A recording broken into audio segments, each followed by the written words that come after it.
Minggu pagi, sengaja aku bangun awal. Pagi ini aku akan jogging keliling komplek, mengenakan legging sebatas lutut, kaos dan jaket hoodie, dan sepatu kids putih. Aku keluar rumah, berlari kecil. Tujuanku adalah ke taman komplek. Biasanya kalau hari Minggu pagi dan suasana cerah begini, banyak warga yang jalan-jalan pagi lalu bersantai di taman. Biasanya juga mereka bersama anggota keluarga atau membawa hewan peliharaan. Mendekati taman, terlihat dari sini arena bermain dipenuhi oleh anak kecil dan babysitter mereka. Di sebelah sana ada gazebo ukuran besar. Para bapak berkumpul di sana. Aku berlari di trek memutar dulu, melewati kumpulan bapak-bapak muda. Mereka menoleh padaku. "Mbak Ivone." Ada yang manggil. Aku menoleh, tersenyum dan melambaikan tangan. Mereka tetanggaku. Melewati sekelompok ibu-ibu muda, aku berbelok, ikutan ngumpul. Memang aku sudah merencanakan semua ini. Aku akan mencari tahu tentang Mbak Dahlia melalui cerita warga komplek. "Von, sini, gak pernah kelihatan," seru seseorang. Senyumku mengembang. Setelah dekat, aku duduk bersama mereka di rerumputan hijau yang terawat ini. Ada Rosi, Tita, Arum, Jessie, Nuria.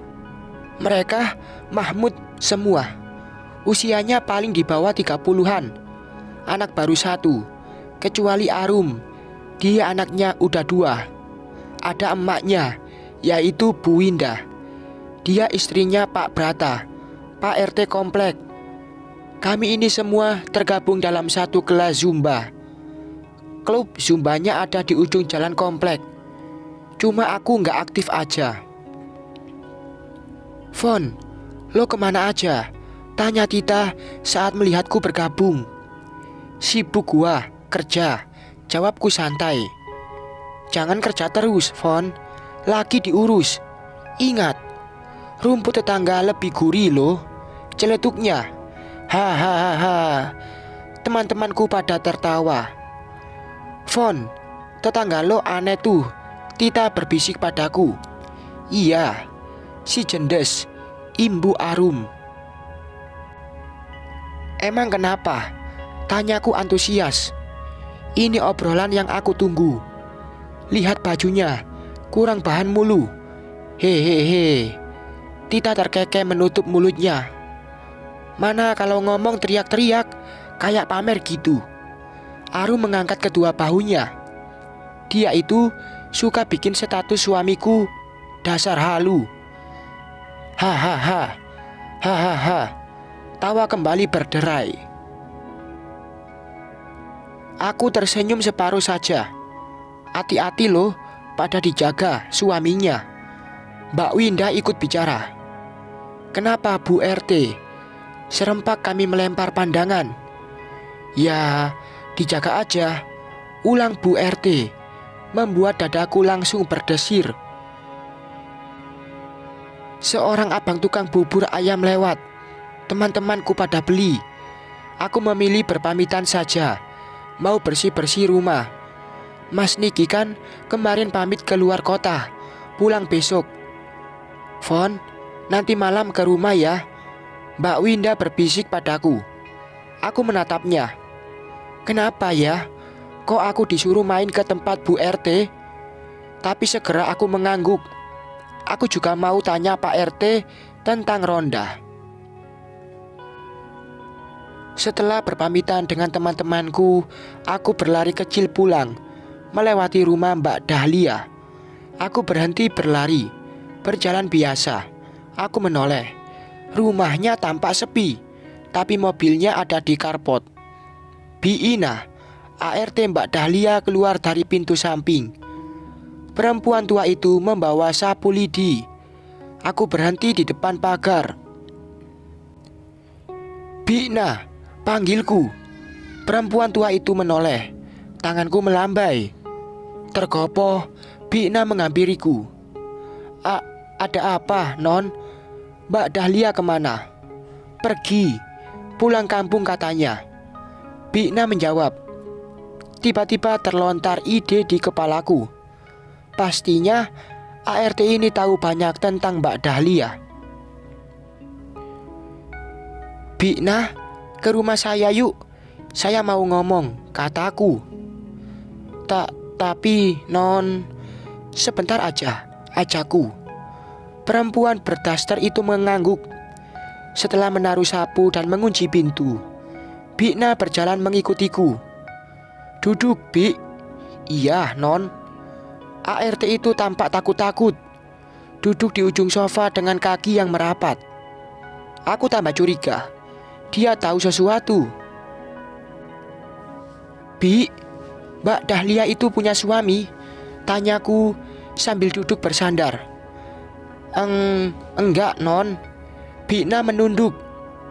Aku menatapnya lurus. Perempuan ini ketakutan. Kalau papanya Naura, apa sering datang? Kali ini Bina mengangkat kepalanya dan melihatku sebentar. Enggak juga, Non.